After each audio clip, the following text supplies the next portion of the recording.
Good morning and welcome to Ohio Stadium, home of the Ohio State Buckeyes, and today, vacation home of the Arkansas State Red Wolves.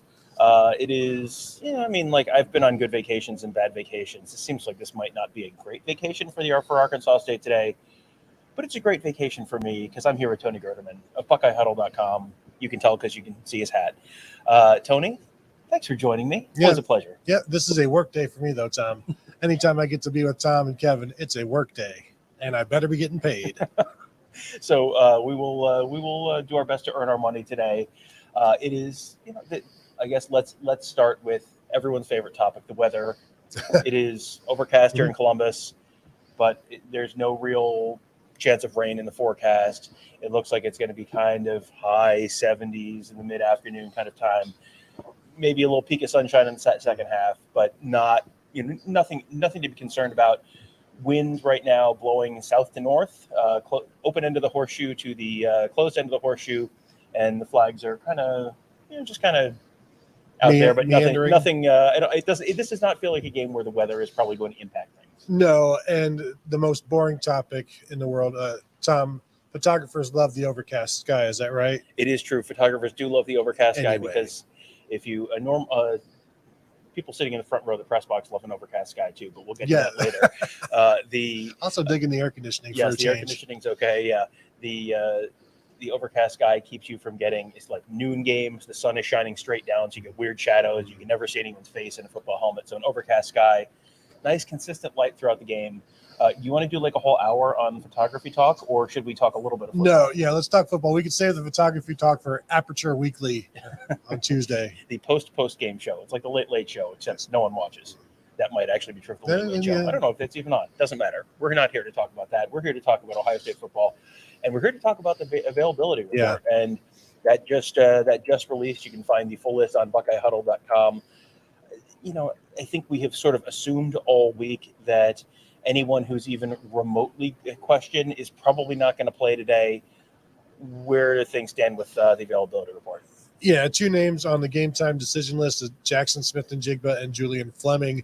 Not a huge surprise there. The unavailable guys, Cameron Babb, Jordan Hancock, Lloyd McFarquhar, Mitchell Melton, and Evan Pryor.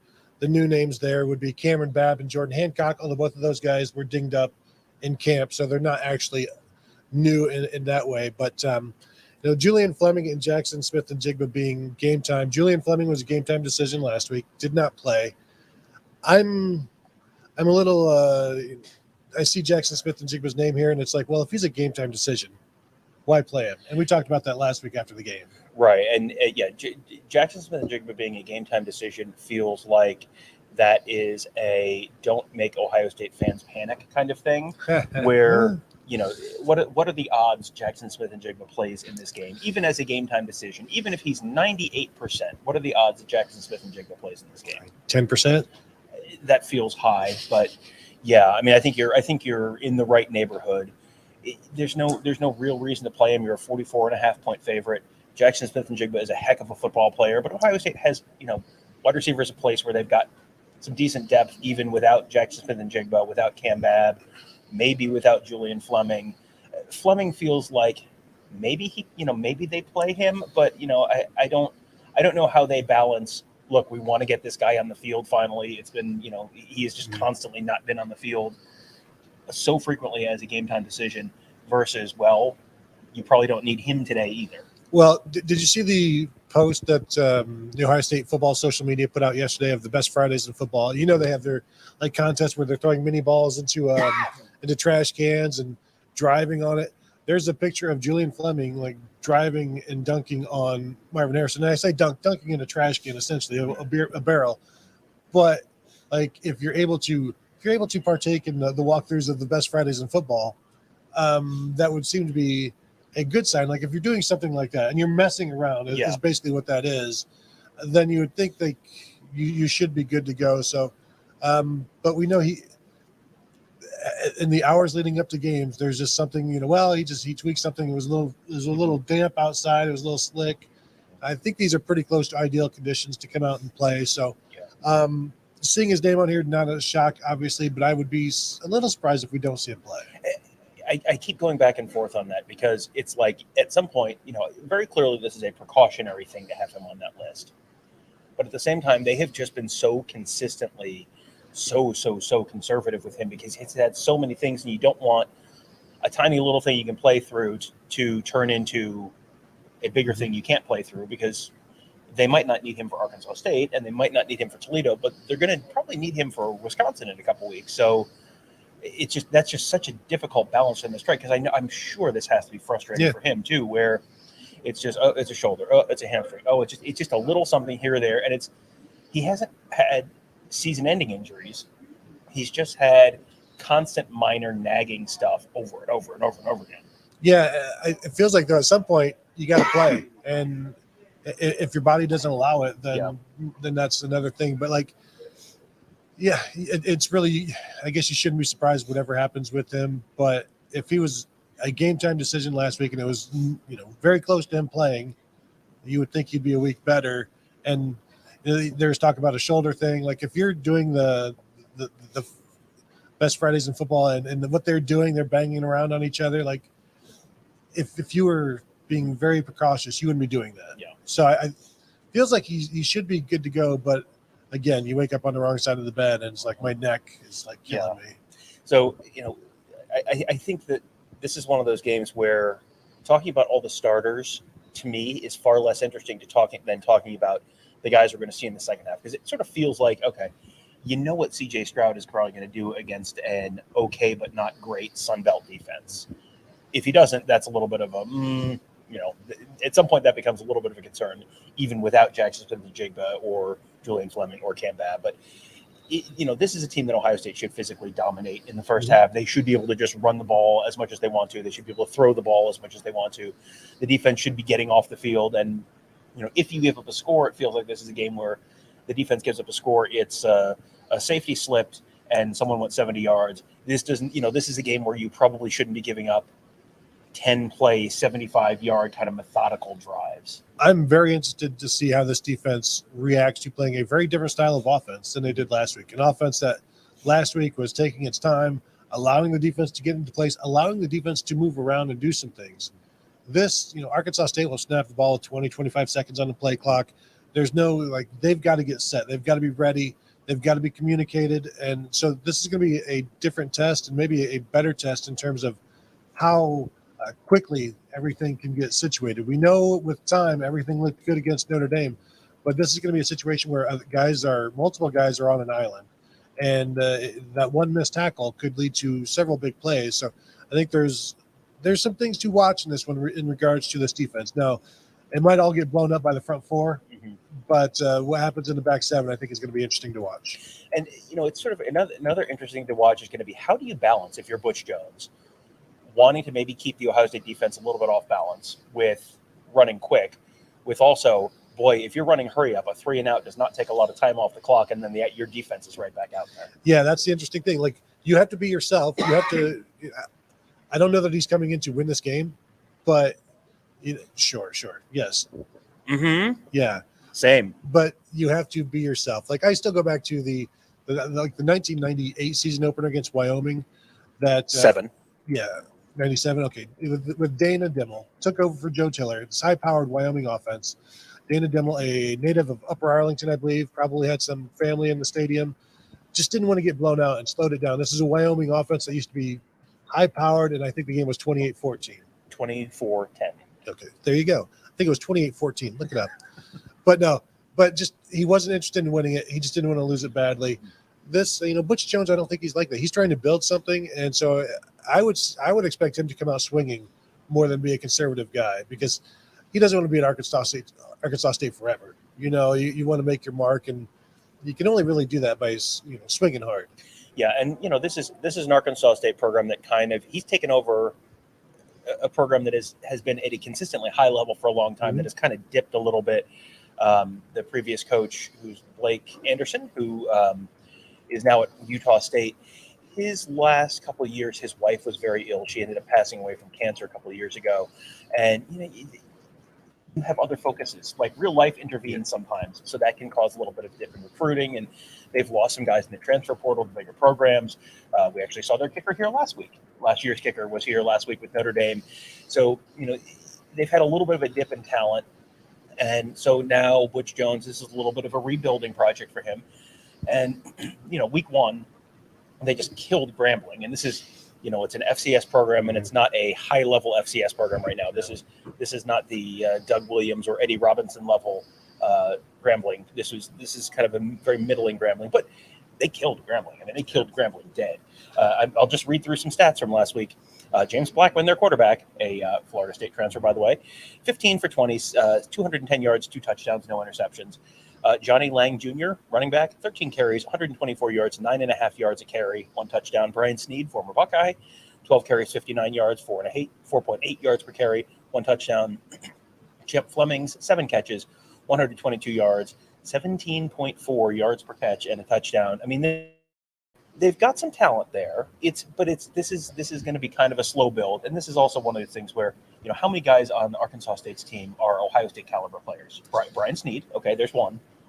Feels like that might be end of list. So this is something where Ryan Day talks about the talent is equated kind of games. This is extremely not a talent is equated game. No, but you are still playing a team that has dozens, maybe 2 dozen guys that have been recruited by Power 5 schools, schools that would play Ohio State, that schools in the Big Ten or the SEC. So they have guys that have potential, and now they haven't necessarily lived up to that potential at the schools that they were initially at. But in any one situation, something can break, and you can be beaten. Like, I think this is going to be an interesting game to watch for Tanner McAllister, because he's actually going to be dealing with a slot receiver and going to have to match up there. And what does that do for the running game when you don't have that third safety in there to help out? So, like I said, this just poses some different tests. We'll get kind of odd to say, we'll get a better idea of how good this defense is after they face Arkansas State. But we'll get a better idea of how they react to teams like this. Yeah, you'll get a better sense for maybe how they match up personnel-wise. Some of the things they're going to do. This is one of these I'm very interested to hear from Ross Fulton next week, what they were doing schematically, and we'll probably hear from Devin Radcliffe a little bit on that on the post-game show as well. We'll have a segment from Ross previewing this game coming up a little later on in the show. It's just, this to me is, we're going to have the same conversation about Michigan on Monday on the Michigan Monday podcast and the Buckeye Weekly podcast feed. Subscribe now. But this is a game where I don't think I'm going to see anything from Ohio State that's like, yes, they have proven that they can do this. Yeah. This is like, all you can see is bad stuff. Like, nothing. You're not going to prove anything positive. There'll be some interesting stuff to watch. If Arkansas State is driving the ball and putting 10, 12 play drives against this first team defense, if it's the fourth quarter, that's a separate conversation. But in the first quarter, second quarter, if they're stringing together some long drives, like, okay, that's going to be a little bit of a concern to me. I don't know there's anything I can see. They could shut out Arkansas State and give up 13 yards of offense, and I think it would kind of be like, oh, well, that was, historically anomalous, but I don't know if it means how much it really means moving forward against better opposition. Yeah, that's a statement about Arkansas State more than it is about Ohio State. You think back to last year, Tulsa put up like 500 yards of total offense. And if this is like a 52-24 game, then, I wouldn't say concerns, but you have some more things that you need to fix, or you have a better idea of maybe things aren't as spectacular as you thought. Not that I think the coaches think things are spectacular. They think they're just, things are going as expected, but you got to get better. Think back to this past week when Perry Aliano was asked, hey, is that Ronnie Hickman? Is that about as good as you could play? And he's like, Ronnie Hickman can get better. Like, it wasn't a perfect outing for anybody. And the way the coaches pour over the film and they're looking for the bad stuff, like in any part of life, anything, if you look for bad stuff, you're going to find it. And the coaches are paid to do that, like paid very well to do that. So it's a job they enjoy, I think, and a little sadism there maybe. But, this is going to be a game where there's a lot for the coaches to see, and I don't know how much necessarily there is for us to learn from it. But, again, that's up to Mark Givler to write the 10 things that he's taken away from this, not us. Exactly. So good luck with that, bud. Yeah. I think I do want to get to the second half of the game, which I think, like I said, is maybe the more interesting half to me for a couple different ways. But before we do that, I did want to get to a segment that our producer, good friend, anchor later in the anchor in about 25 minutes, Kevin Noon put together. just kind of a look at some of the other stuff. This might not be the most compelling game, but there are, in fact, other games going on around the nation this week and especially around the Big Ten. So Kevin put together a little segment for us previewing that. Thanks, guys. Through the magic of television, I'm transported back to my studio to give you a Big Ten report as we sit here at the start of week 2. Every Big Ten team is favored this week going into their games. As you know, Ohio State is a heavy favorite. Let's start off at the 12 o'clock hour, same time as Ohio State's game. Western Illinois and Minnesota. The Gophers are 37.5-point favorite. Duke and Northwestern are playing in the Nerd Bowl. Northwestern a 10.5-point favorite. Duke leads the series overall 11-10. Duke has won the last 3 games in this series. We also have Northwestern coming off of its big win against Nebraska in Ireland. They did not play week 1, had a chance to spend a little time in Ireland. Will they have any effects from that? I don't think so.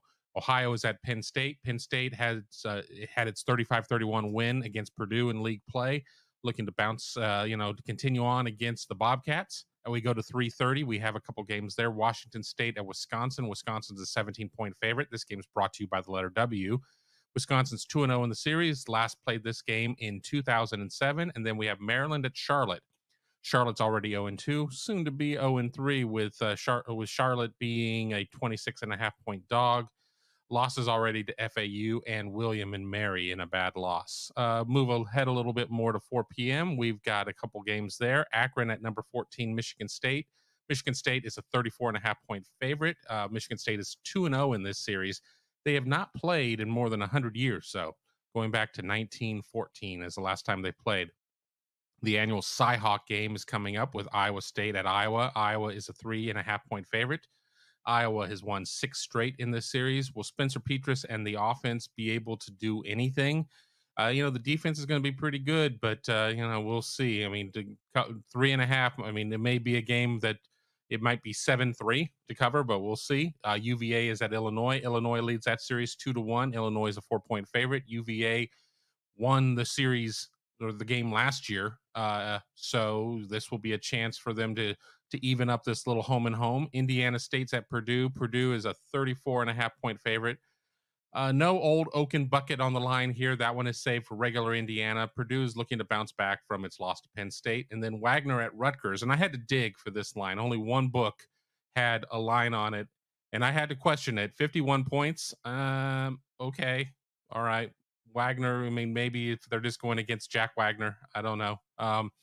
At 7:30, we have one game, Georgia Southern at Nebraska. Nebraska is a 23.5-point favorite. If Scott Frost can't win this one, he might not even make it to his car. They did come up with a win last week, but the woes of Nebraska continue. They need to come out and answer this one in a big way. And then at 8 p.m., we have a couple of games. Hawaii at number 4, Michigan. Michigan, a 52.5-point favorite. Michigan continuing its murderous schedule this year. And Idaho at Indiana, brought to you by the letter I, 23.5-point favorite Indiana. They played it in Bloomington as well last year, where Indiana won 56-14. Playing it in Indiana again, one of those rare 2-for-0 deals, I guess, unless there's something going on between these two teams. But there you go. Those are your big games coming up here in the Big Ten.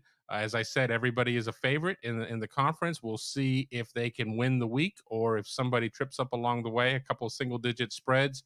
But until then, back to you guys. Well, thanks to Kevin for putting that together. I know Tony was very excited to talk about the Iowa State game. Sure to be filled with points. Someone on our board picked Iowa to win 41-20. Tony, you said you would legally change your name if Iowa scored 41 points today. That is on a college football message board, so that is legally binding. So if Iowa does score 41 points today, your new legal name will be? I don't even remember. What was it? Odd Todd. Yes. Odd Todd Gerdeman. Yes.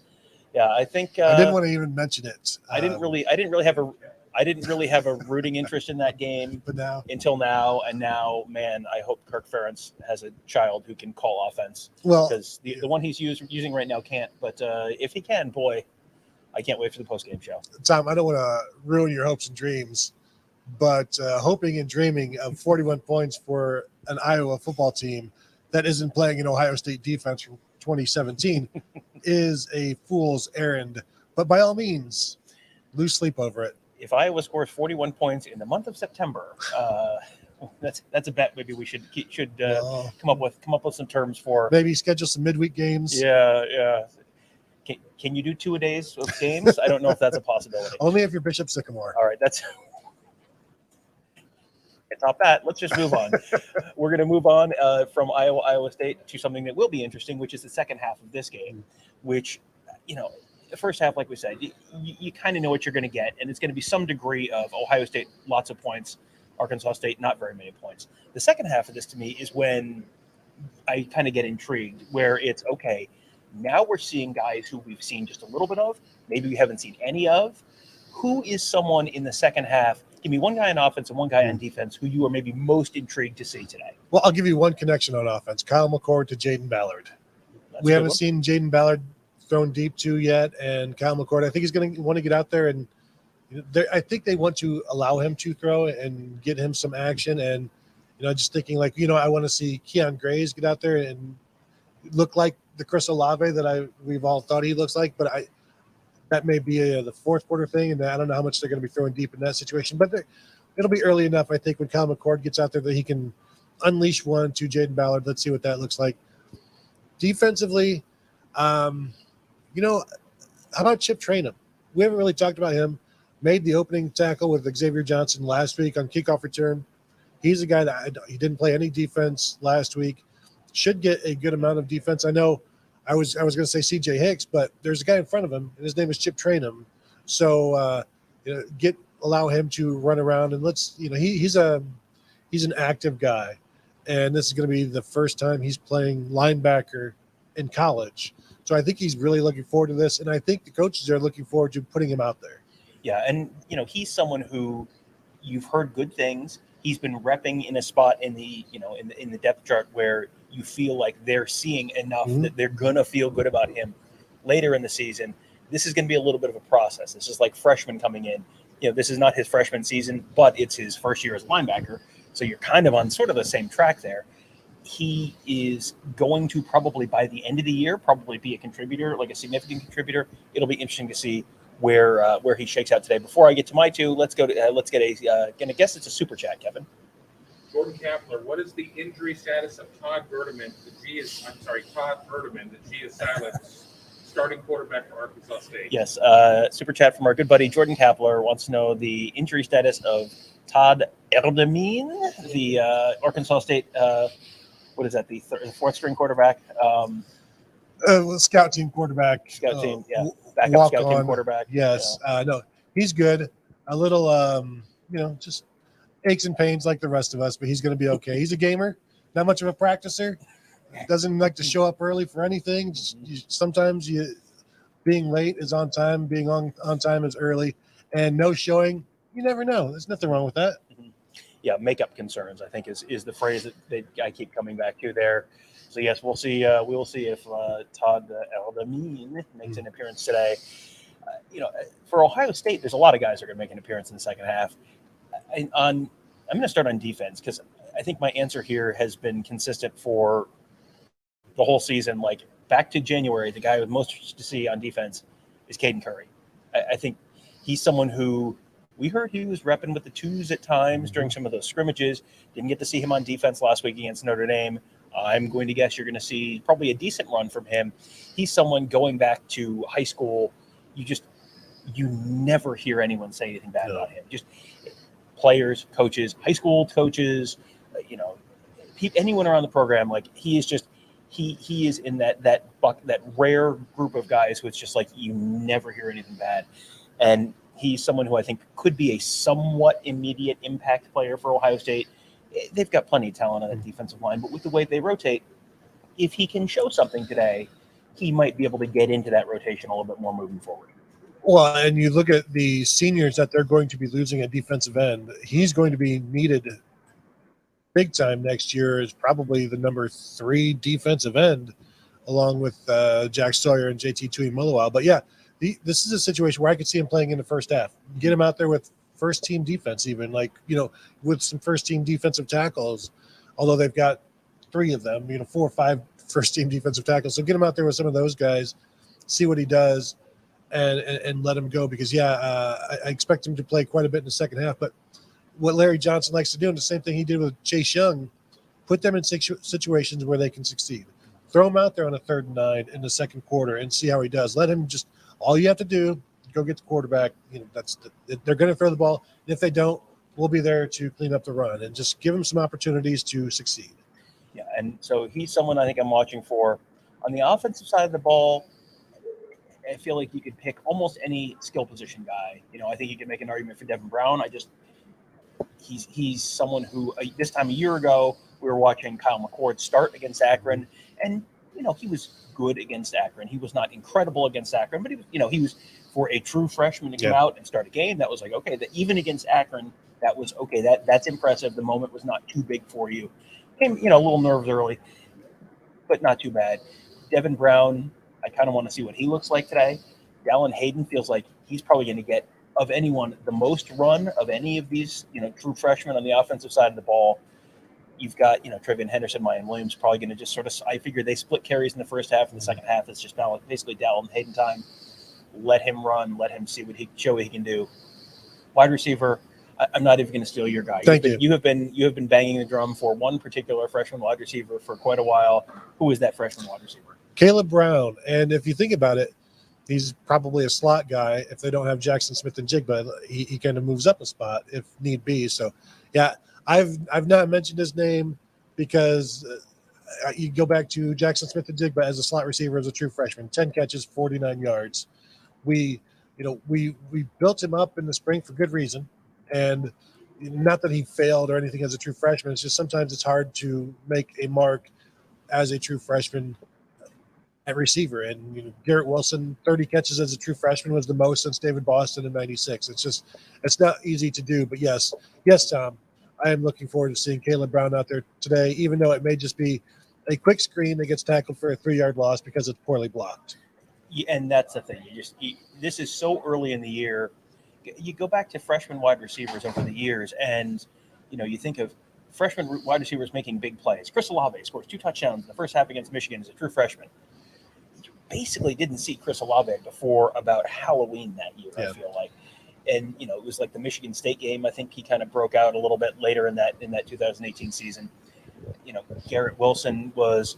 Had some early catches. Jackson Smith and Jigba had the very famous back of the end zone toe tap against Nebraska in the season opener, and then didn't do a whole lot. And then you saw him again in the playoffs. Like he had catches in the national championship game against Alabama. That is not a spot where you're going to see immediate day one kind of impact from guys generally. But yeah, I think he's an interesting guy to watch. What is your answer? Well, I think my answer is I'm most interested to see Devin Brown, but you're going to see the most of Dallin Hayden, I think is my answer. Is there anyone who among the freshmen, and maybe the answer is Caden Curry, and we've already talked about it, but who among the freshmen is most likely to be at least a rotational player in mid-October? That's a good question. Yeah. I would say Caden Curry, but there's 5 guys ahead of him. But those guys aren't necessarily the most productive guys. Like Tyler Friday played 7 snaps in that game. Now he'll come back along slowly, and they will count on him. So that's going to be tough for him. I don't know, because I've made arguments that you could redshirt every single one of these freshmen, and I don't think that's outrageous. It's not going to happen, but you look at the depth, and there's really no need. So I don't even know that I have a good answer for you, Tom. I wish we would have discussed this in show prep. Show what? If I would have been here early, I could have. But for the second straight week, they are playing in the air tonight, which I'm not going to lie, made a lot more sense for an evening kickoff last week. But we are not in a pre-recorded package this time, so you may get to see Tony air drumming this time when we get to that point of the song.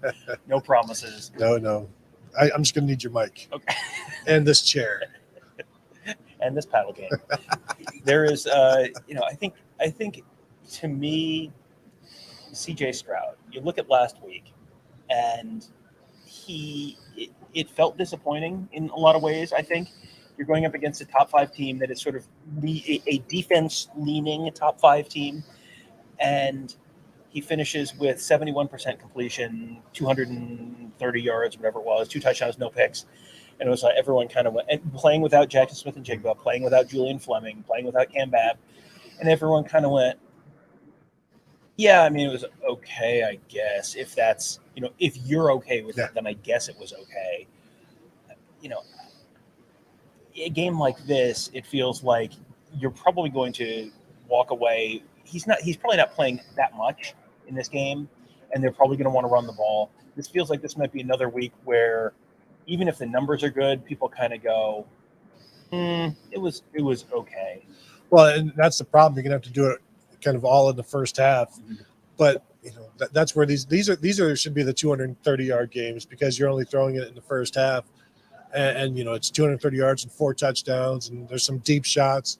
I think you need Arkansas State to allow some of that stuff. If they just keep dropping 2 back all the time, then you make Ohio State work for it a little bit more, like Notre Dame did, trying to shorten that game last week and just tried not to get beat deep. But again, Arkansas State may try that, but it doesn't mean they're going to be able to do it. And I would like to see some more shots taken, and the offensive line should be able to hold up to allow that. So I would like to see some more stuff down the field, and they did it a few times. They just didn't connect. Marvin Harrison had one that he didn't catch. I think this time if you just execute, the numbers will look a lot better. And he may, he could complete 65% of his passes, but finish with more yards because they finally hit some of that deep stuff. But personally, I'm thinking at least 82.5% completion percentage. That would be quite a bit. That was one of your bold predictions this week. You mentioned down the field. I'm going to be going down to the field in just a few minutes. Kevin's going to be taking over for me, but don't tune out. It's okay. Kevin will still be here. Before I go down, though, I did want to ask. This is one of these weird games where Kevin seems thrilled with me behind the camera, which is great. This is one of these games where it feels like any of 3 guys could have the most passing yards for Ohio State. Yeah. Any of 3 guys could have the most rushing yards for Ohio State. Any of 5 guys could have the most receiving yards for Ohio State. So, Tony, give me your 3. Who has the most passing, rushing, and receiving yards at Buckeyes today? Passing yards, I'm going to go with C.J. Stroud. Rushing yards, I'm going to go with Dallin Hayden. Receiving yards, I am going to go with last week's guy, Emeka Egbuka. Okay. That's you hit 2 of my 3. I'm very disappointed. I'm also going with C.J. Stroud. I think he'll be in enough in the first half. They'll be throwing the ball enough in the first half. You might have 300-yard passers today. That's a possibility for Ohio State. I think Dallin Hayden's probably going to have the most carries. So unless one of those guys, Mine Williams and Trey Henderson are probably splitting carries in that first half. So Dallin Hayden probably has the most carries. So unless one of them busts along in the first half, which is very possible. I'm going to go with Dallin Hayden just on, Dallin Hayden could also bust a long one in the second half. Wide receiver, I'm going to not so fast, my friend, you. And I'm going to say Jaden Ballard, because I think they're going to be spreading the ball around a lot. Emeka Egbuka, he probably doesn't have 9 catches again this week. So I think you might be, the guy who hits the long one. Right. And I think Jaden Ballard has a real possibility of being the guy who hits the long one. He had, he's someone who's probably going to get a decent run because he hasn't played a ton. He played for a second. You saw him a little bit last week. He had a couple big catches for them last week. So I think he might play, he might be a second and third quarter kind of guy when they're still maybe throwing. So I'm going to go with Jaden Ballard. I like that. He's a guy that's probably going to be playing the most quarters of any of the receivers. So you're just hoping eventually they hit that deep shot, and then you win. A very cheap way of winning, but still, that's your favorite kind. That's what you do. Winning by cheating, by getting the correct answer. Yes, that's me. That's me, the worst. So I'm going to be heading down to the field in just a minute, but before I do go, I did want to touch on something else we talked about last week with Jaden Ballard. Last week was a big recruiting weekend for Ohio State. This weekend, not so much. They have a few guys in, but last weekend was one of the biggest recruiting weekends in Ohio State history. We spent a lot of time talking about it beforehand, talked a little bit about it after this week. But Alex Gleitman, one of our recruiting analysts, he has been following. He's talked to pretty much everyone who was here last weekend, and he has an update on kind of where things stand with some of those guys and how that recruiting weekend went. Thanks, guys. And while this weekend is not a huge recruiting weekend for the game against Arkansas State. Last week was an absolutely massive recruiting weekend for Ohio State.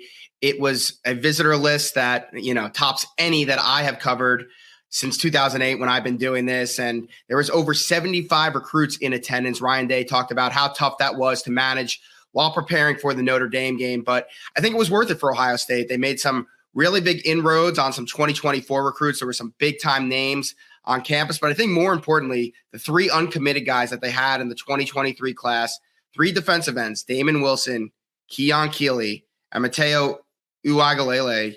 I mean, those 3 guys, Ohio State took big leaps with in their recruitments.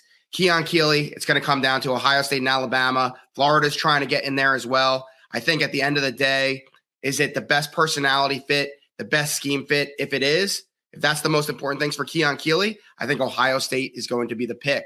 For Damon Wilson, Georgia, Alabama, some other schools, Miami and Texas, those are the finalists. But Ohio State, there's some cautious optimism coming out of that recruitment after the official visit last weekend. I think Damon is a hard kid to read. He's pretty quiet. He doesn't do a ton of interviews unless you get him in person. He doesn't talk a ton when you have him in person, even then. But I think the guys who were around him from the staff, the fellow recruits, they got a good vibe from Damon. I think he really enjoyed himself at Ohio State. This was his second visit. He took an unofficial visit in the spring. This was an official visit. He got to kind of see it all, see the game day atmosphere, see the new defense. I'm not saying Ohio State is definitely going to land Damon Wilson, but there definitely is reason for optimism. And then Mateo, I mean, I had Ohio State as the leaders coming into this last trip. I thought, him coming in on his own dime was a huge thing. I think coming out of this visit, Ohio State is absolutely the team to beat, but the hometown USC can't be ignored. Oregon is a school that's on the West Coast. He's linked to. He's still got his official visit to Alabama coming up. So long way to go here. He may even wait to sign until February if he's not going to enroll early. But Ohio State definitely set the bar for Mateo Uagalele. So that's what I got for 2023. For 2024, as I said, stage was set with a lot of these big-time kids that were on campus. Dylan Raiola, the only commit in the class right now, number 1 player overall for 2024, was on campus, had his recruiting hat on. Guys like Jeremiah Smith and Ryan Wingo, the wide receivers. JoJo Trader, who could be a wide receiver cornerback. I think Ohio State definitely took a step forward with all of those guys. I would say Indiana natives, Mylan Graham, the wide receiver, offensive lineman Ian Moore. Ohio State set the bar, and they are now the team to beat for that recruitment. 2 tight ends, Christian Bentoncourt from Illinois. I think Ohio State might be the team to beat there. And Damarian Witten, who earned an offer just a few days after his visit out of Cleveland Glenville. I think you have to, if you had a crystal ball, we had a future cast, something like that on this site, one would be in for the Buckeyes. And then there was the Buford contingent, King Joseph Edwards, guys like KJ Bolden. They were in the house. Those are 5-star, top 15, top 10 type of players from Atlanta. I mean, Ohio State did an excellent job with them, as well as linebackers. Sammy Brown, Georgia and Clemson might be tough to beat, but the new defensive staff really impressed them. Kingston Valamuasa from St. John Bosco, he was really impressed by what he saw. I think Ohio State is the team to beat. Ohio State made themselves a top contender for Anthony Specca, although Notre Dame, Penn State, some others might be tough there. And then Garrett Stover, cousin of Kate Stover from the Columbus area. I think Ohio State is in a good place there. And then just wrapping things up, there's a lot of guys. I'm not going to go in detail on every single one, but some defensive backs, in-state corners, Aaron Scott and Bryce West. Ohio State, absolutely good standing. Both of those guys have offered. And then Peyton Woodyard, safety out of St. John Bosco in California. I think Ohio State might be the team to beat. Alabama, Notre Dame, USC, they're all going to be in this one. So long way to go. But ultimately, the payoff of not doing a barbecue, hosting all these guys for the Ohio State Notre Dame game instead, and kind of putting in that extra effort outside of preparing for the game itself, I think really paid off on the recruiting trail, and it's going to pay huge dividends for the staff down the road, if not in the near future with some of these guys. Well, hello there. Hi, new Tom. I was going to say new Tom is much better than the old Tom. So for those who haven't figured it out, I'm Kevin Noon. I'm here with Todd Gerdamine, and we are here for the Huddle pregame show. I have a feeling that I'm going to get thrown over the side here for keeping this name alive, but it is what it is. And we are an hour 15 away, give or take, from kickoff, and 2 hours and 15. 2:15. I'm in Atlantic time right now, or something like that. And let's reset for those that have not been here for the whole show and go to the injury report, because I know a lot of people have been talking about the injuries. Your unavailables are Cameron Babb, Jordan Hancock, Lloyd McFarquhar, Mitchell Melton, and Evan Pryor. And then your game time decisions are Julian Fleming and Jackson Smith-Njigba. Yeah, and the Jackson Smith-Njigba, as we talked about earlier in the show, kind of would be a bit surprised if he played. No real reason to play him. It's a hamstring issue, as CJ Stroud revealed to us this past week, and so you don't want to really mess with that. Hoping to see Julian Fleming, obviously, because he hasn't played yet this year, hasn't played since the Rose Bowl last year, and it would be good to get him out there. I think the name that isn't on that list, that is the biggest name, is Luke Whippler, starting center, who after the game last week was in a walking boot. And I don't know how much he was slowed in practice this week, but Matt Jones did say that Jones himself practiced at center a bit this week. And Ohio State just released a video of the players leaving the hotel, jumping around, and Luke Whippler was one of those guys jumping around. So right now it looks like Whippler is going to play, although last week at this time, Cameron Babb was not on this injury report. So we'll see, but looks like they have Whippler back this week. Right, and a lot of concern from people in the chat about that situation, but I guess we'll see, and kind of keep it locked in on our social media accounts and on Buckeye Huddle, as we will certainly update it there. And I've had some people asking me some questions about Buckeye Huddle, so let's bring up that board. Let me drop the comments so you can see everything. Do you want to get all the best team coverage and recruiting coverage in Buckeye Nation? Immediate reactions from all of the big games. Not even on the board, unparalleled X's and O's coverage, the fastest growing community in all Buckeye Nation. That and still so much more to come at BuckeyeHuddle.com. Yeah, preseason.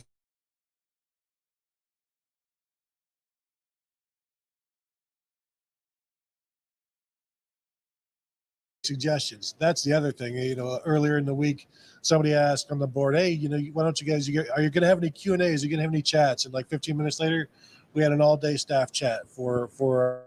So we are amenable to suggestions. Back to the injury report real quick. Jordan Hancock is on there. He had been dinged up all camp, wasn't on the list last week, got some special teams duties. Now he's back unavailable. So that's just another guy to watch who's had, he was seen as the third cornerback this year and missed a lot of camp, missing this game.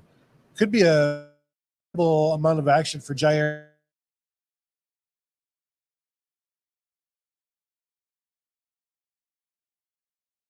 And this is a game where you would certainly expect there to be the opportunity for 2s and 3s to be able to play. So, we certainly have seen those situations before where somebody's been hurt and somebody else is able to kind of step up and they kind of wrestle the position away so you just don't know. Well, speaking of wrestling a position away, let's talk about Josh Proctor, who, played that first series and then got pulled. Perry Eliano, the safeties coach, said that he just wanted to keep him by his side, calm him down. And then, the talks they had afterward, everybody was cool. Everything was fine. Josh is fine. No issues, but Ryan Day said he expects Lathan Ransom to start. That would depend on how these next few days of practice go. And the assumption is that they're going to go well because that's how Lathan Ransom has practiced all camp. So expect Lathan Ransom out there to start. Josh Proctor will play, and everybody has continued to reiterate, this Josh Proctor is still going to play. He is still going to be a very big part of this game. And I was talking to somebody on Twitter yesterday, narratively, this would be the game where Josh Proctor has an interception or a big moment, and then is asked to come talk to the media after the game, because then this 2-week story can come full circle where you made a mistake, you got pulled. What was that like? But then make a big play. What was that like? And then that's where we all write about him. We all talk about him. But it feels like this could be one of those games where he makes a big play because he is a playmaker.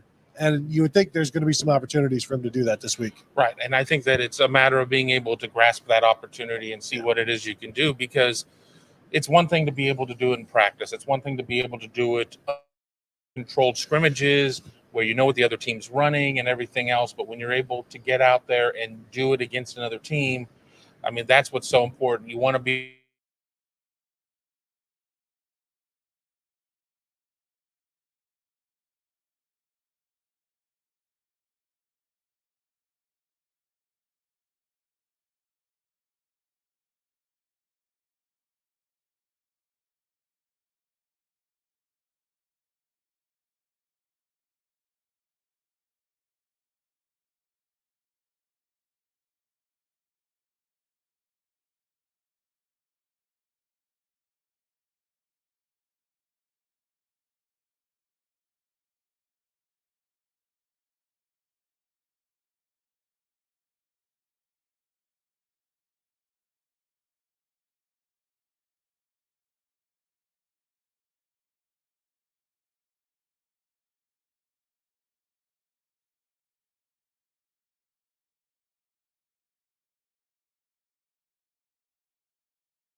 hello there.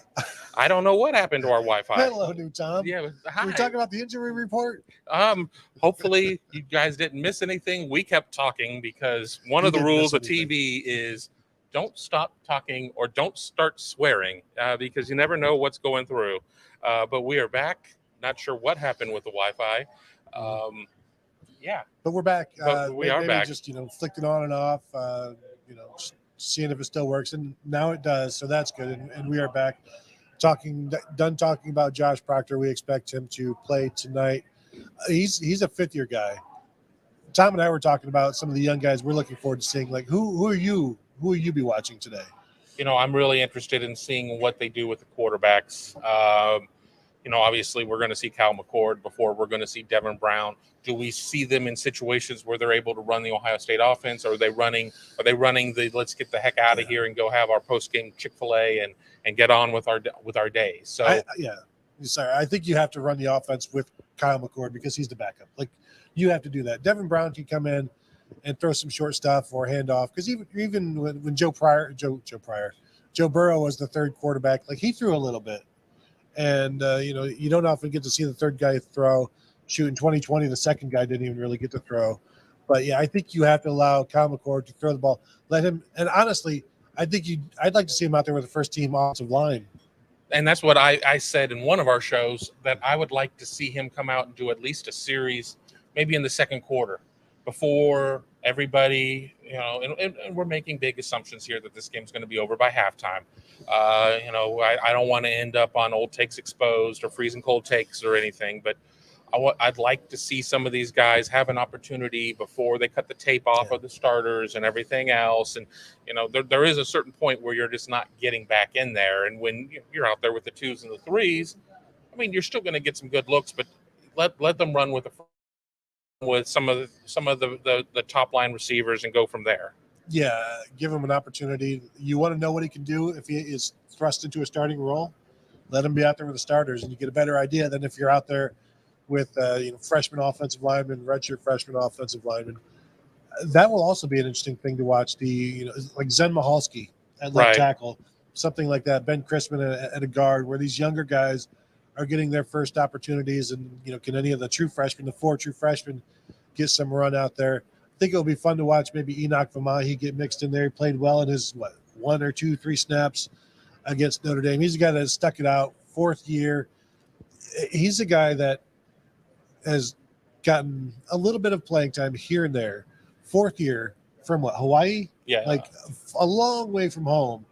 Could have gone back home a long time ago, or could have gone somewhere closer. Not that anywhere is really close to Hawaii, but has stuck it out. And I asked Ryan Day about that on Thursday. Just the idea that you need these guys on the offensive line, Matt Jones and Enoch Vamahi, to stick it out. That way they are there to fill in gaps that we thought we might see this week, but we won't. But a guy like Enoch Vamahi being around, I'm looking forward to seeing him out there knocking heads. Well, and the thing with Enoch too is he's a member of the LDS Church, and when he committed to Ohio State, the plan always was go for a year, do a 2-year Mormon mission, and then return. He decided not to do the Mormon mission. It's highly encouraged, but it's not mandatory. So you'd like to see it pay off for him and have the opportunity to to maybe get some more PT. I want to throw another name out there. Todd with 2 Ds, Todd B, wants to see Chip Trainum on the field, and a lot of other people agree as well. Yeah, and he's a guy I mentioned about a half an hour ago when Tom asked me who I was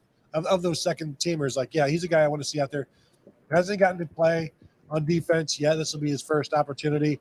I just think he's going to be out there running around, just hair on fire type of thing. But you have to do it disciplined, or else you won't be doing it at all. So he's going to have to calm down a little bit. But I also think the coaches understand there's going to be a little bit of excitement, but also he is a junior.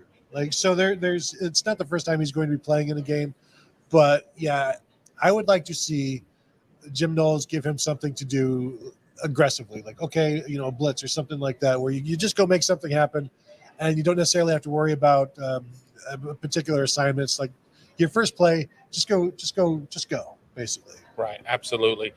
We're getting here close to the top of the hour. We're going to go to another one of our segments, I think. And, Tom, real Tom, not better improved Tom, he likes doing a lot of behind the scenes shots from around the stadium and around the program, some things that maybe fans don't get the opportunity to see. Let's see where he ended up this week. This is the second video in our season-long BuckeyeHuddle.com series of behind-the-scenes videos. Behind the scenes of Ohio State football, behind the scenes of Ohio Stadium, all the places you don't normally get to go, we're here to kind of take you there. So today's video is going to focus on the tunnel that the Buckeyes come out of before the game. Right now, we're in South Stands, just above the tunnel. The team will run out that tunnel before each game. The two things that say Ohio State on them, the two black pillars there, that's the pyrotechnics that they will shoot off.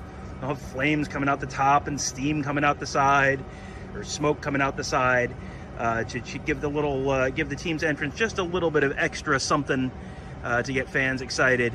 So that's the tunnel they're going to come out of. But the locker room is actually down here. That's just so you can sort of figure out where we are. There's South Stands right there. We're going to go down a stairwell. They will not let you come down this stairwell during a game.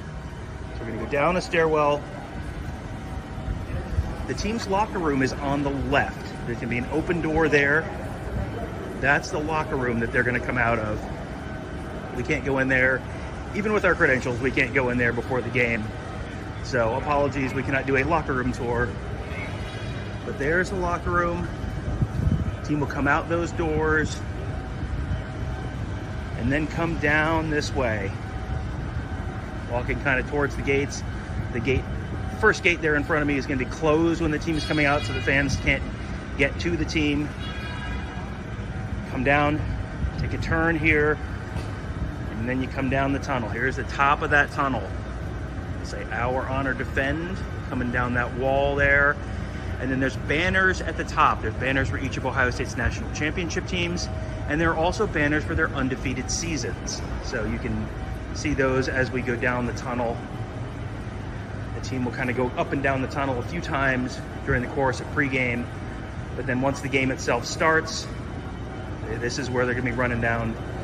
There's generally a lot of hooting and hollering in the tunnel, a lot of very excited football players, and then as they show the guys coming down this tunnel, the crowd gets very loud as well. It is a somewhat recent addition, fight, to this tunnel. I was at it, I think, a year or two ago. That is obviously one of Ryan Day's big things, is fight. There's an Ohio State logo up here. For night games, they'll sometimes have red lasers and that kind of stuff, but they will also have, there's lights up here above the tunnel. There's also fog machines, so kind of, and I think it's basically just it's the same stuff they have in fire extinguishers, that carbon dioxide that they shoot out. That's the things that look like dynamite or flashlights or whatever you want to say that they look like. Those will shoot that fog stuff out as the team comes out. They will come down here and they will just wait right here, and there is a predetermined moment that at a certain time on the pregame clock, the team will run out. Everything is choreographed down to the second. Quinn Temple, who's one of the ops guys around the program, he will be standing here and tell them 10 seconds, 5 seconds, and then they'll go.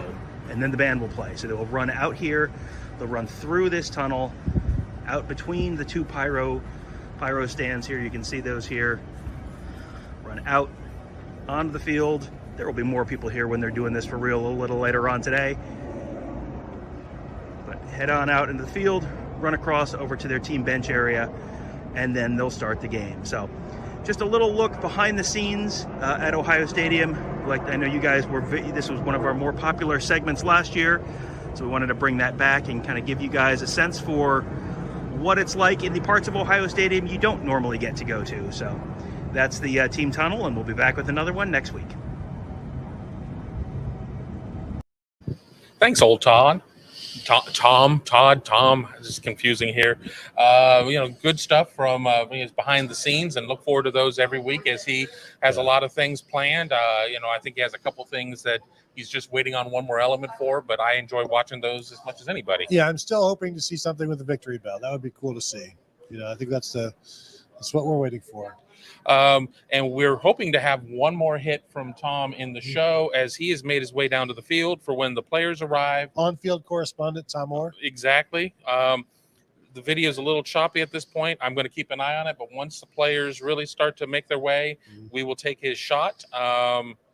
But until then, we're here to talk, and we're going to have one more hit coming up at the end of the show where we talk to Ross Fulton about some X's and O's for this game as well.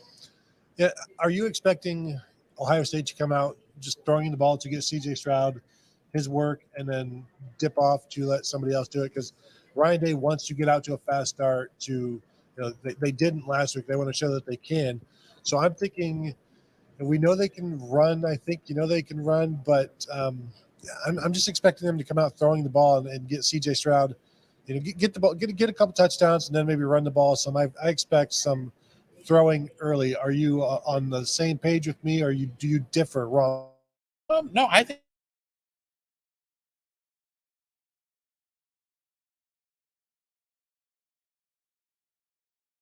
And now we're right there. We go.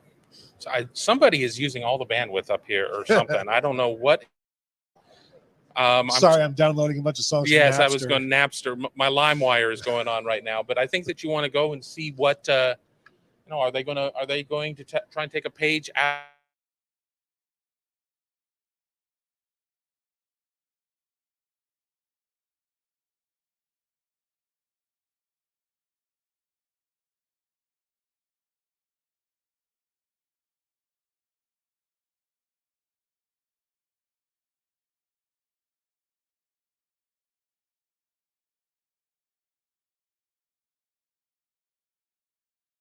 Up and respect, I guess, the run and deal with that, and then you can start throwing it over the top. Right, exactly.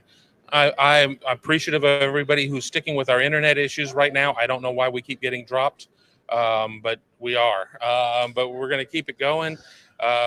One of our other producers who's watching along is asking if our microphones are wireless. It's just easier for me to say yes, but we've never had interference before. They're Bluetooth. So that's what's going on there. Feels like a stadium issue thing, not an us issue thing. Yeah, this is not an us issue.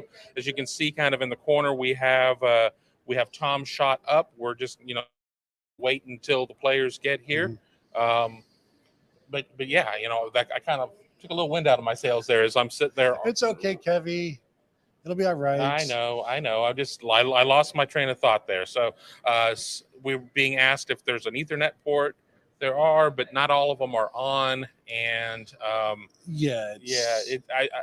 think it's just it's just an internet issue in general, as opposed to Wi-Fi broadcasting issue. And the funny thing is that we are like legitimately, 8 feet from a hub. So beats the hell out of me. But as Sage Ohio said, BH killed the video star.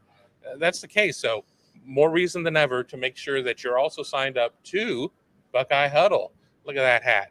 And for all the questions, are we getting close to the players since they turned the music on? They are on the field now. All right, I will make the sales pitch here in a second. Let me take this full. All right.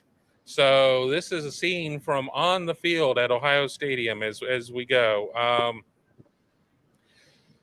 we're not close enough to anybody to do any IDs. We're not going to run any audio from down there just because of the sheer fact that they're playing popular music, which will deal with some of our copyright issues here on the show. But people asking about the weather, I looked last night. It was like a 50% chance of rain through the hours of the game.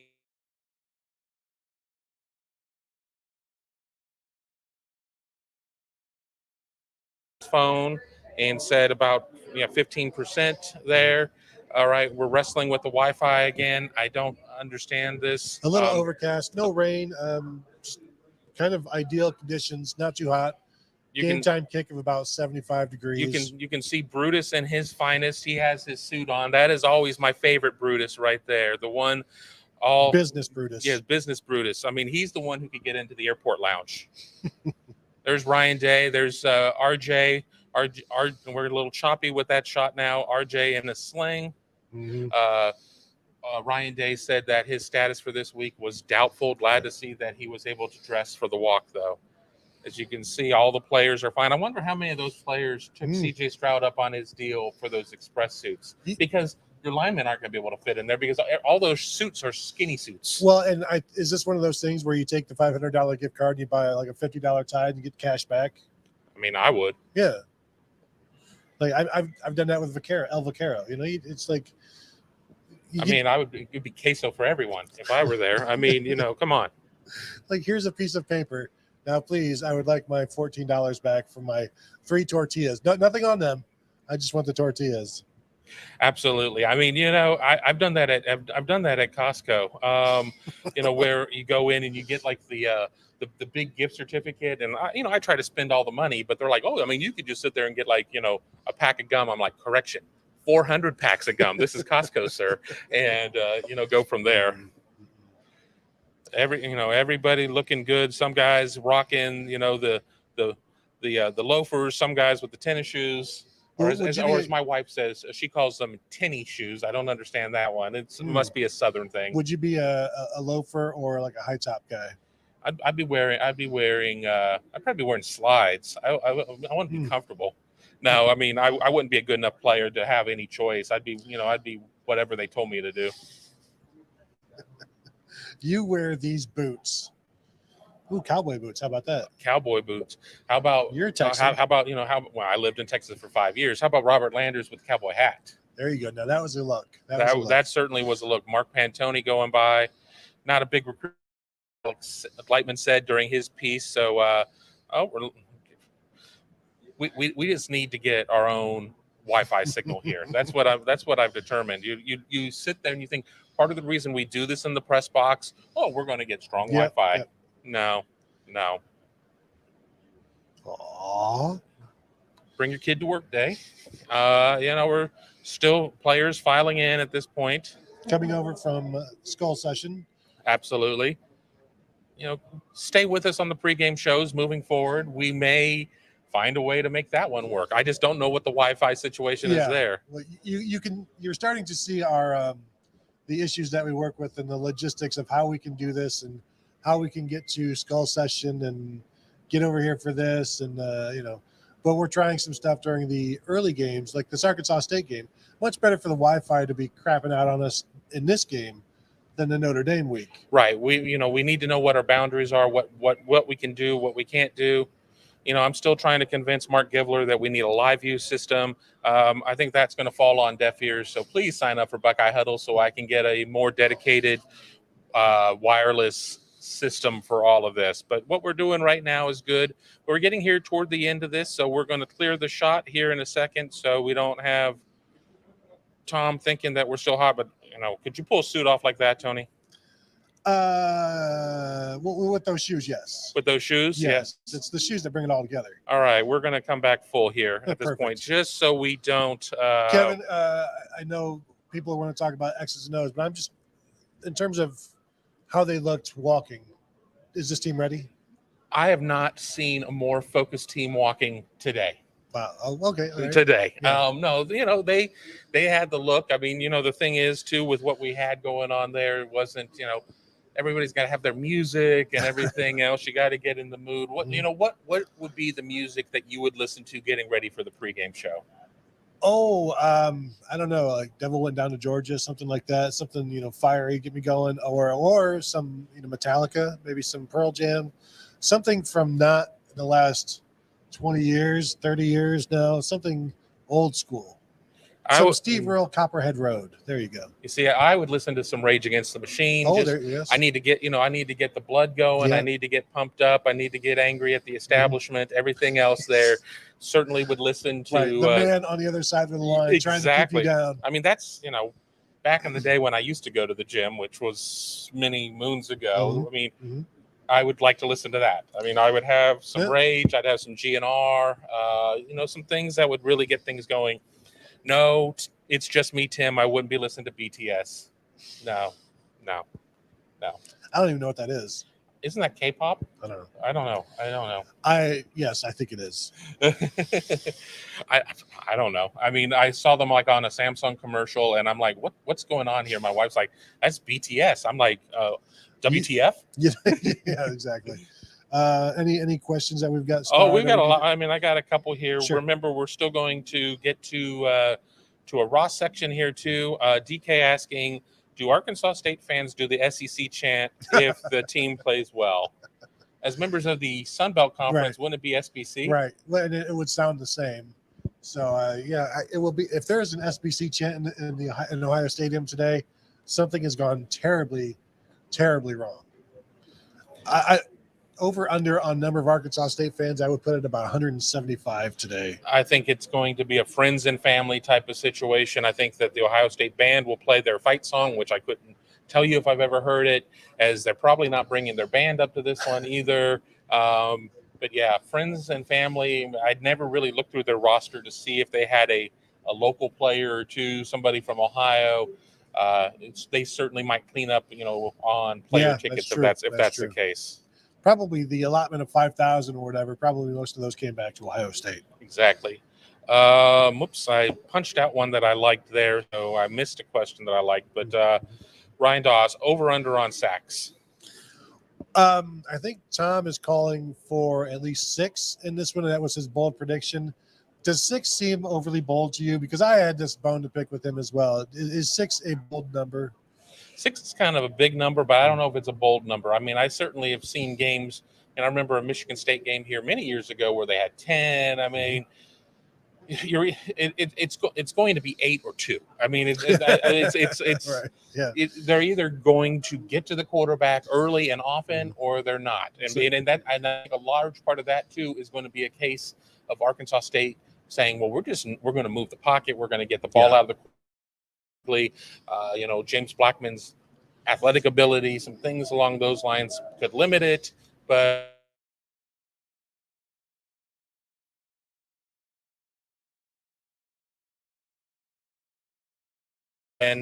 hello.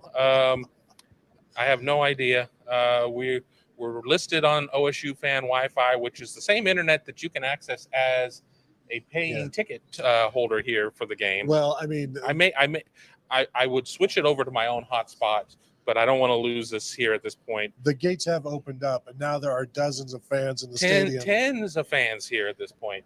We'll try and get through a couple more questions. We're going to get the Ross piece in as well, and then we'll kind of carry it to the end. And if we lose the shot again, we'll kind of go from there. But how's that for an introduction to the Ross piece? But in all seriousness, Ross Fulton, one of the greats in breaking down X's and O's. Obviously we have Justin Whitlatch and Devin Ratcliffe too. You're going to see Devin in the postgame show. We're going to talk about the postgame show coming out of this.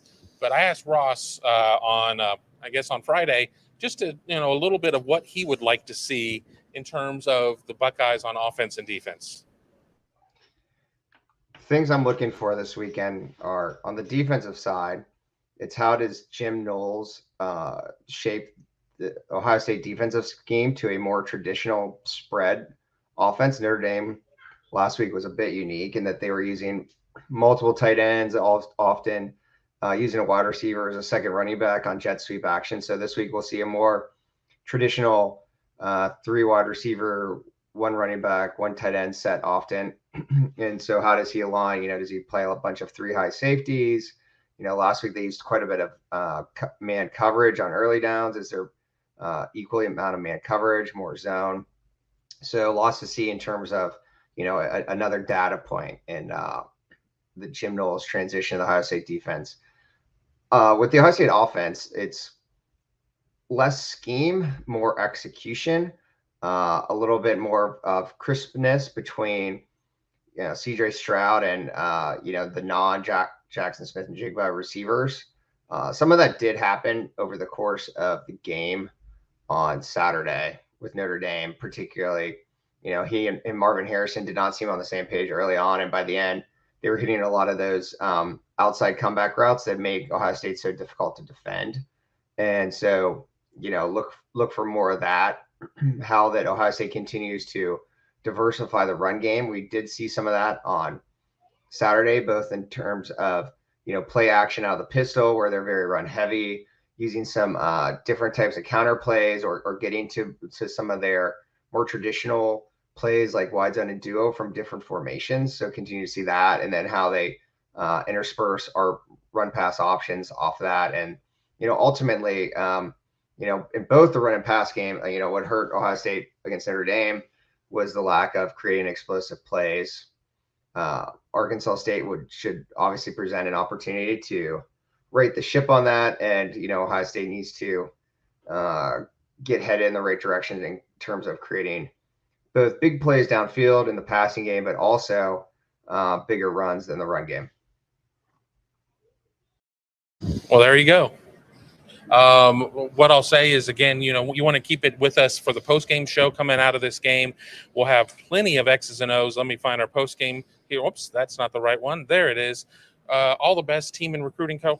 Actually, this is the wrong board. I did not get the new one made. But in the post-game show, I can. That one's on me. That one's on me, folks. Where's old Tom? Where is old Tom? I do much better behind the camera. But in the post-game show, we will be on immediately after the game is over. Our own Tony Gerdeman will be hosting with Devin Ratcliffe. Mm-hmm. You will have plenty of X's and O's talk there. We will have Ryan Day's post-game press conference, hopefully CJ Stroud. They're doing things a little bit differently in post today, so we'll kind of see how that goes. And then, of course, the dream team, Tom will be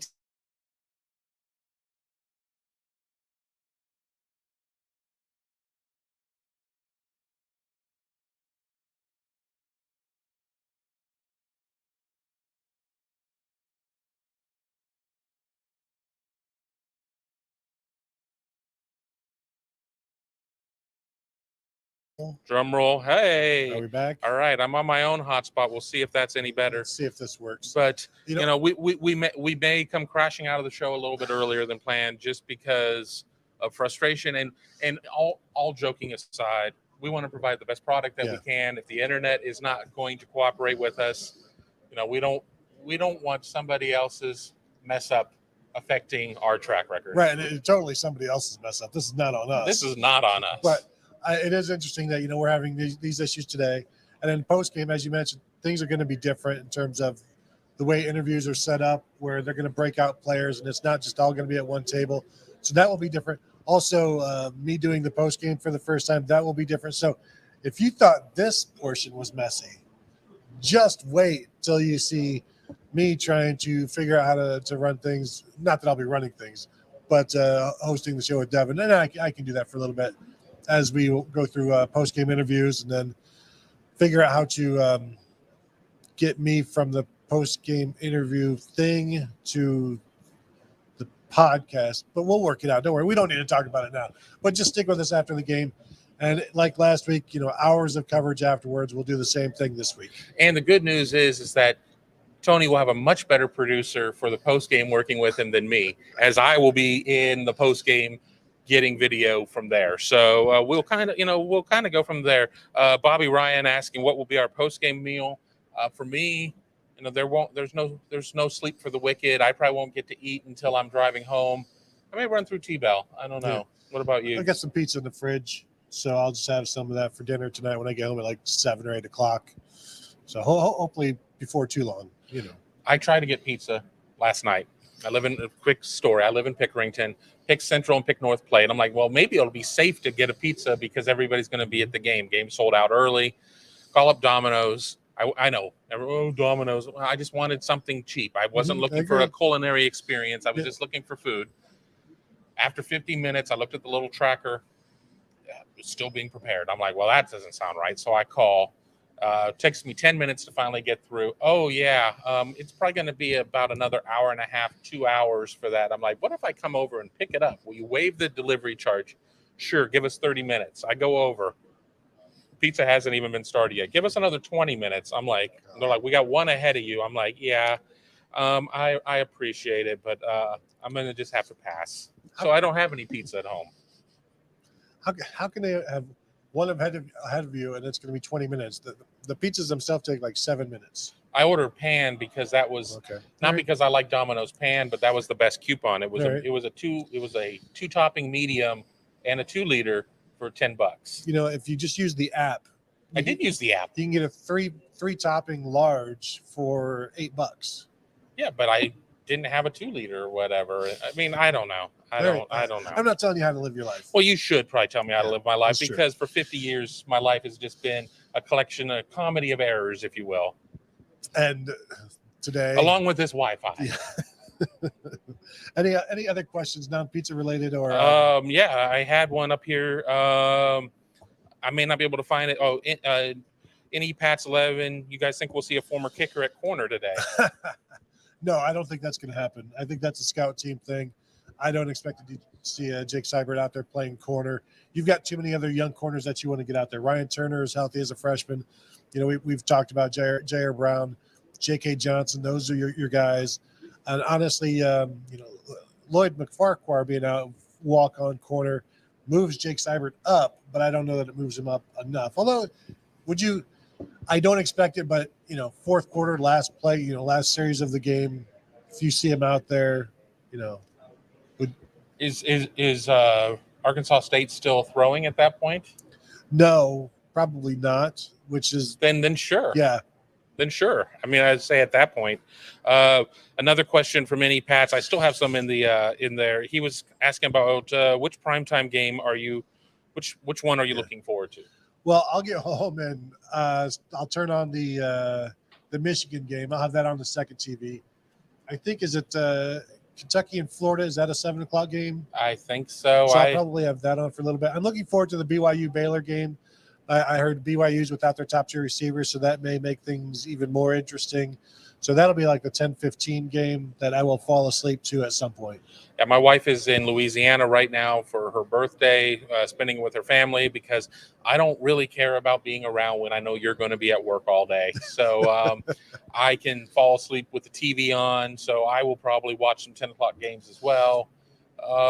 It's not necessarily the deepest roster of games. I mean, everybody's playing at this point. There are not a lot of people drawing a week 2 open week, but even with me doing the Big Ten piece, I can't say that anything really stuck with me. Well, I will have my second phone on the Alabama game at noon today, and hopefully I'll keep an eye on that one as well. It's too bad that's not a night game, but now I understand why fans complain about the big noon kickoff.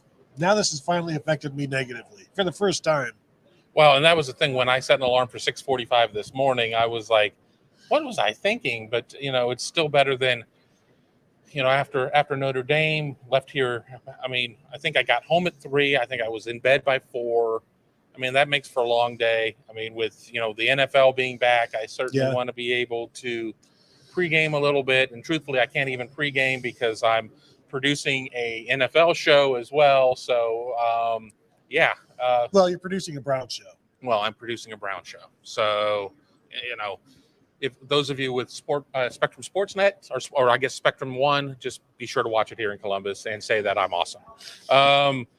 It's just me, Tim. Who's the backup center other than Matt Jones? Other than Matt Jones, it would be Jacob James, redshirt sophomore at this point. He is the number 2 center, like on the depth chart, if there was a depth chart. But in actuality, Matt Jones is the second center. They've done that in the past where, guys will slide over as the real backup, but it would be Jacob James behind him and Toby Wilson behind him, son of Kevin Wilson, walk on. Yakov 22, should Michigan be embarrassed with their 2022 and 2023 out-of-conference schedule? 100%. And the thing is, they were scheduled to play UCLA this year, next year, or this year and last year, and they bought it out so that they could play, I think, Hawaii. So they could create the schedule. They got rid of games against UCLA for Colorado State, Hawaii, and Connecticut. That's even Brett Bielema in his heyday at Wisconsin would be embarrassed by this. Like Bill Snyder would be embarrassed by this. The guys who would schedule the easiest games, Baylor, their history. Like this is one of the worst non-conference games schedules I've ever seen. And I know Ohio State has had some bad ones. They've had some bad ones. Like that's easy to admit. But nothing like this. This is ridiculous. I'm sure Jim Harbaugh is going to blame Ward Manuel, the AD there, for that. But this is absolutely the anti-Pat Hill when he was at Fresno State situation. It is ridiculous. Now, Michigan doesn't have to take a Fresno State approach, but play somebody.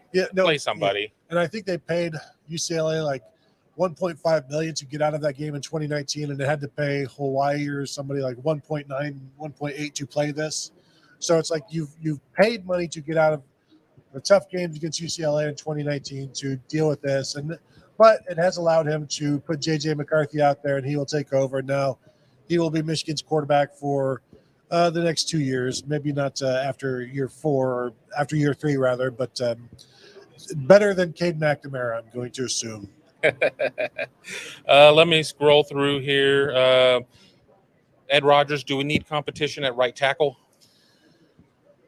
What is the competition? No, I mean, DeJuan Jones, the false start issues, as Ryan Day said, were all mainly tempo issues. It was the up-tempo stuff, and so they just have to get that worked out. I thought DeJuan Jones did really well against Isaiah Foskey and the other Notre Dame pass rushers.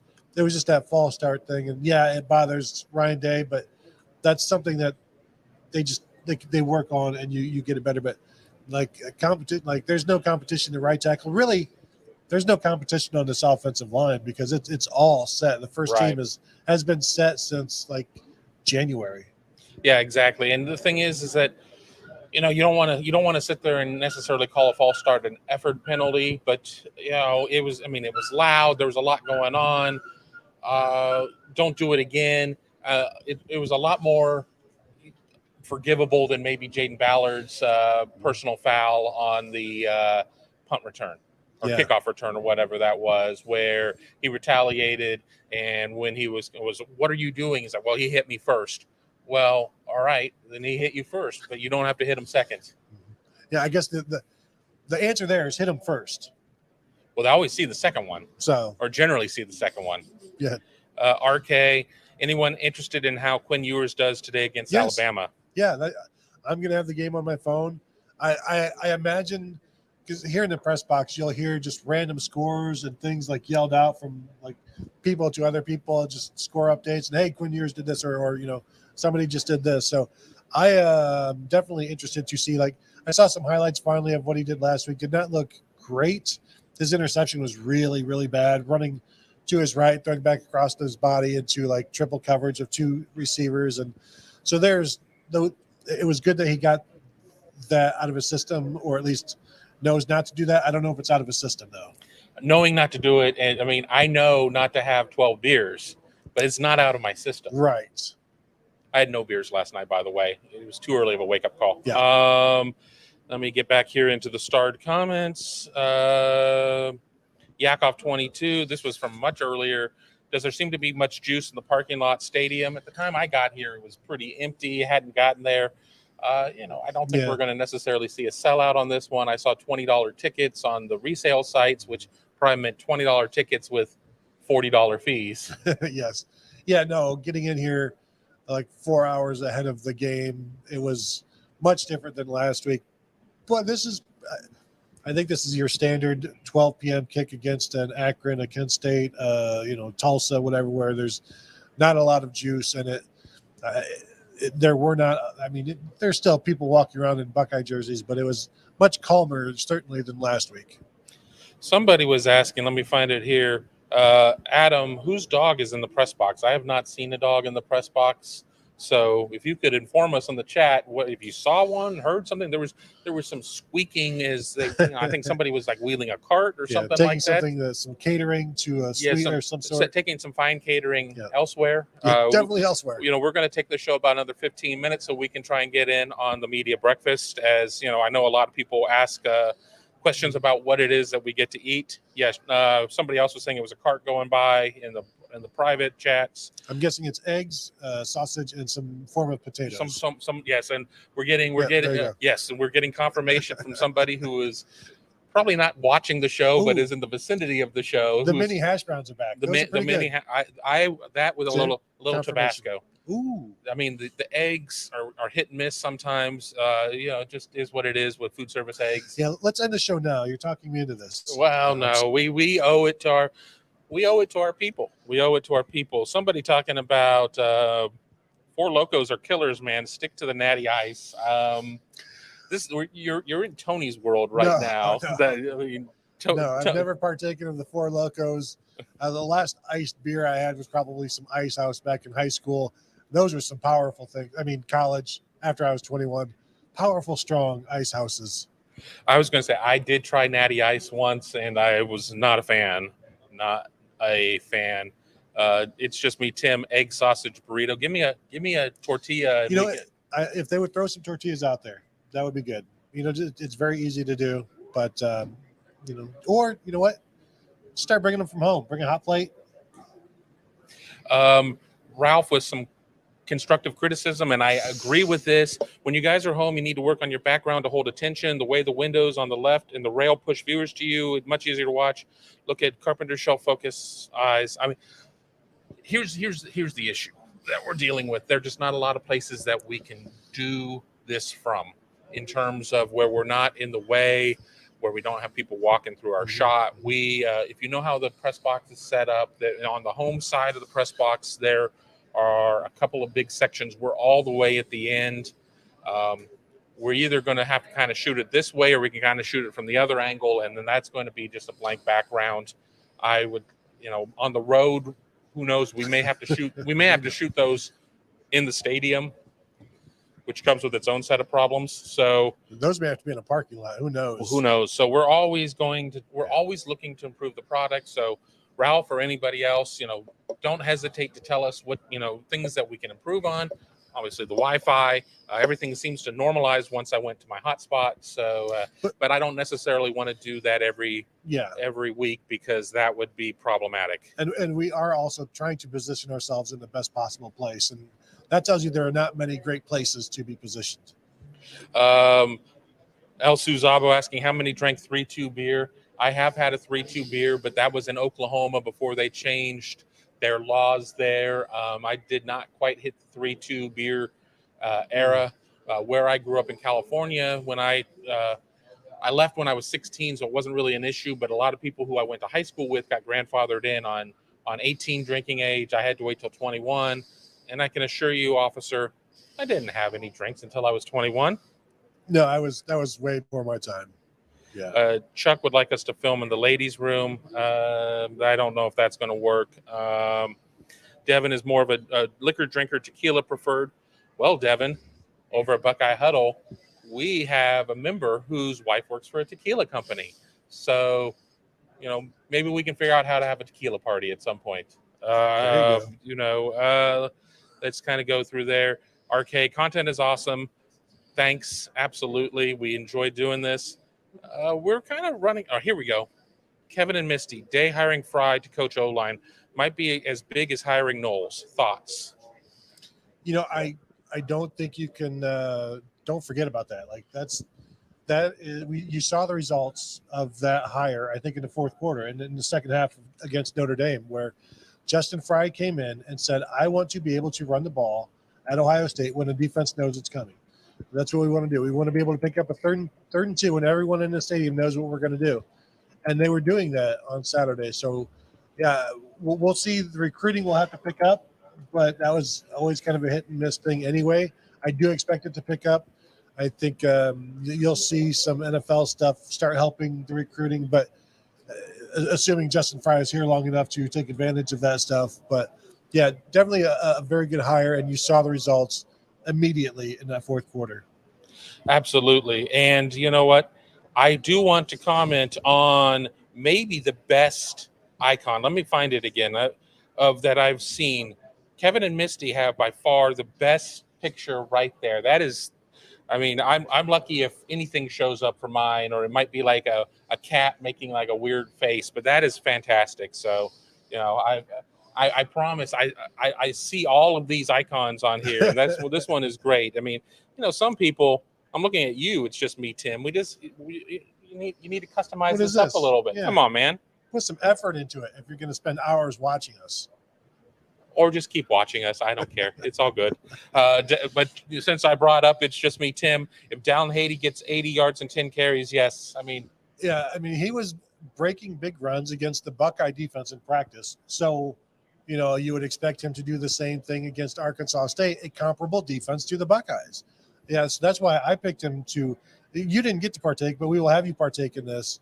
I picked him to lead the team in rushing today. But so what Tom asked, what Tom and I did, you picked the leading passer today, the leading rusher, the leading receiver in terms of yardage.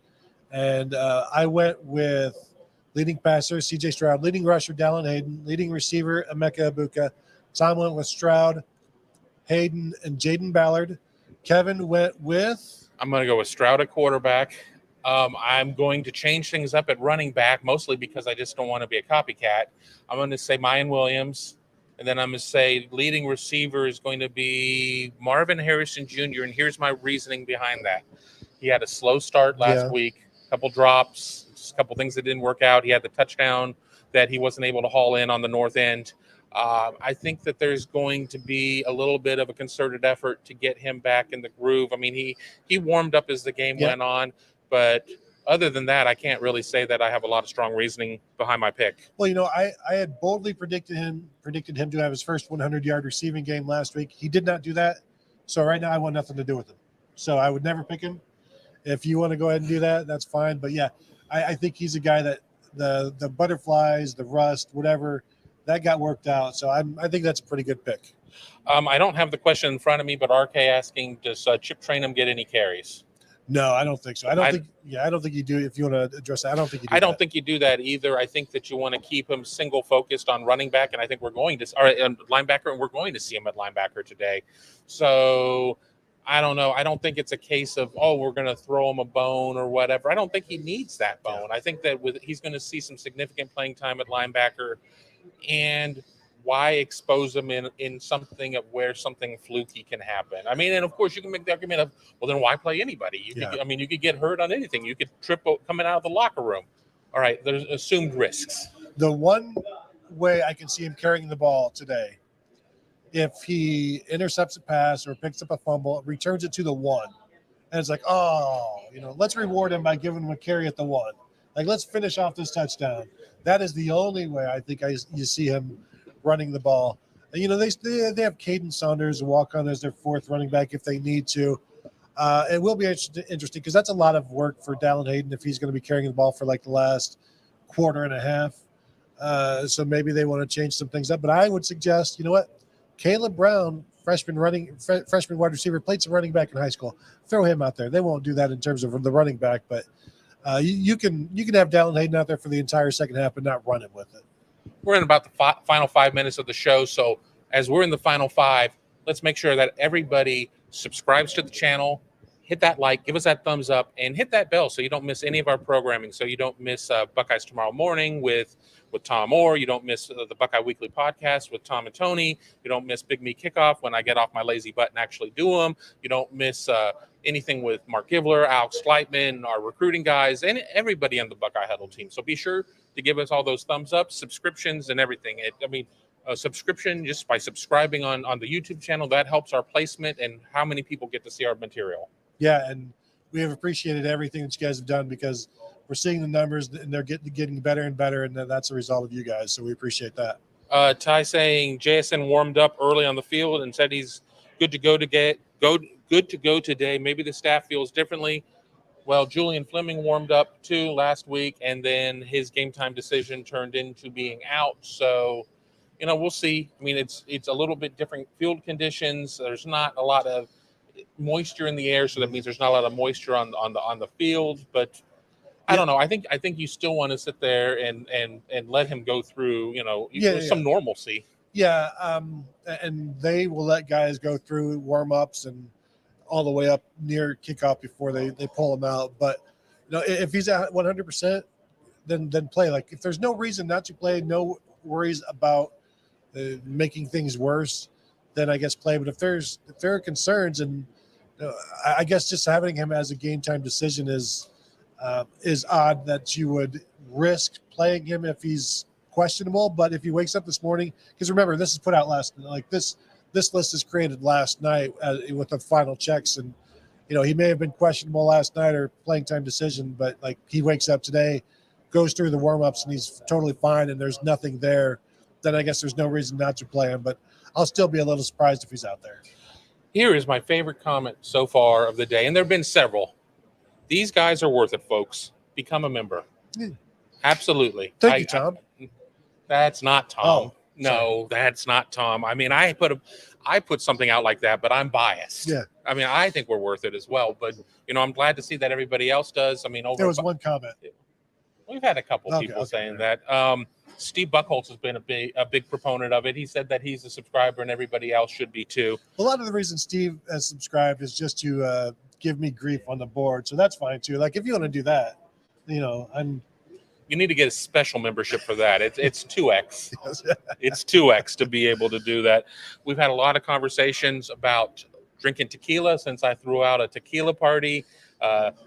Some that I probably won't read aloud, even though people posted about how they've ended up in compromising positions and things of that nature. Tequila is one of those things that it affects everybody a little bit differently, but generally we all get a very different version of ourselves. Yeah, I don't know if I've ever told anybody the story of my 21st birthday that involved tequila, and I'm certainly not going to do it now. No. Probably there. Somebody said that we're funny looking AF, so probably not going to punch that one through, but we'll take all the comments more or less. There's certain ones I don't need to hear stuff like that though. I tell you that. I tell you that sometimes. No, that is true. Hardy Jen says, sign up fools, use promo code coupon. No, there are no promo codes, but I agree, Hardy. Everybody should sign up as we're here in the final 2 minutes. Bobby Ryan says that he agrees with Willie about playing JSN would just be stupid. Gary K is not a drinker, but he would be up for some of my barbecue. Maybe at some point, if we hit some certain milestones or whatever, I could sit there and figure out a way to have a little shindig for subscribers and potential subscribers. Do a brisket. I don't know. I am not out of. I would buy your love. I would buy your love. Don't threaten you with a good time. Don't threaten me with a good time. Don't threaten me with a good time. Sue wants to hear your tequila story, but we only have about a minute and a half left in the show, so no. We'll maybe not even on Patreon. Not even on Patreon. I haven't heard this story, and I've known Tony for more than 20 years. Yeah. So there you go. Steve Buckholz, Iowa scores 41 today. Right, Tony? I don't think it's going to happen. They might, as Tom said at the start of the show, they may score 41 this month, but not today. I hope. I am praying. I'm not going to put this one up, but Adam's saying tell Mark to purchase some good equipment. Our equipment is fine. It was just the Wi-Fi. It was just the Wi-Fi. Yeah. This is professional level equipment that I have. A live view is beyond that. I was kind of just joking. That is what television stations use. So some satellite trucks and whatnot. Yeah, I was going to say I could sit there and get a microwave truck and relay it off of a couple towers and see what I could do there. I think basically what I'm going to have to do is just figure out a way to do some network bonding to where I can merge my cell phone signal with the Wi-Fi here and see if that does something, but we'll figure that out. But we are at 10:45. So any final thoughts? Let me go through the private chat and see what's on there. Somebody in there is saying it's operator error, probably, but I'm the best field producer you guys have got right now. Anything from you, Tony? No, these are the games where you get to see new Buckeyes become known. And so that's what I'm looking forward to. The guys who step up. It's kind of like a spring game in that regard. So, let's look for some big plays by the known guys and some big plays by the unknown guys and have some fun. Absolutely. I think that this is going to be a game. We're not going to see a sellout there, but I think we'll still see a robust crowd. I think this is going to be an opportunity for, there's going to be an opportunity for a lot of fans who may not be able to get to games, who get kind of priced out, to be able to bring, young families, people that are on, tight budgets to come out and be part of all of this. And I think that that's something that's great. And as for the game, I picked, what did I pick? I picked 56-10?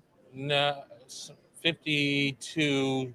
52-7. I think there's going to be a field goal in there. Let's get Noah Ruggles right after he had a miss, and 7 touchdowns. To kind of get on something else, somebody talking about, can the defense match the offense in touchdowns? I don't know about that, but I will say I don't get to make bold predictions, but I don't want to end up on the cot of shame. But I'm expecting a defensive touchdown.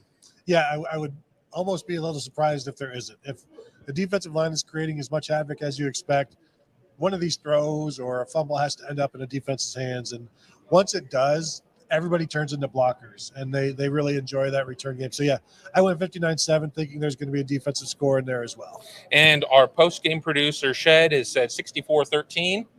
But he said 64-13 Shed, so I think he thinks he's going to win the game on his own, or maybe I'm just not reading that right. But, on that note, I think we're going to call it a show. Thanks, everybody, for joining us here. Be sure to check us out for the post-game show just as the game ends.